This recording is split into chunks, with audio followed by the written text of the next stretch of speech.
Anglo Indian শব্দটি বাক্যে noun হিসেবে ব্যবহৃত হয়, যার অর্থ হচ্ছে ভারতে বসবাসকারী ইংরেজ। ব্রিটিশ বা ইংরেজ যে দীর্ঘকাল ভারতে বসবাস করেছে। ইঙ্গো ভারতীয় ইত্যাদি।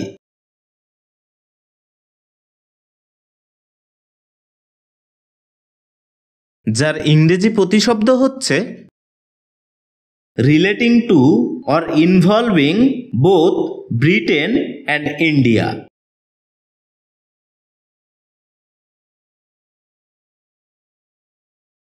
যার উদাহরণস্বরূপ আমরা বলতে পারি রহিম ইজ অ্যান অ্যাংলো ইন্ডিয়ান।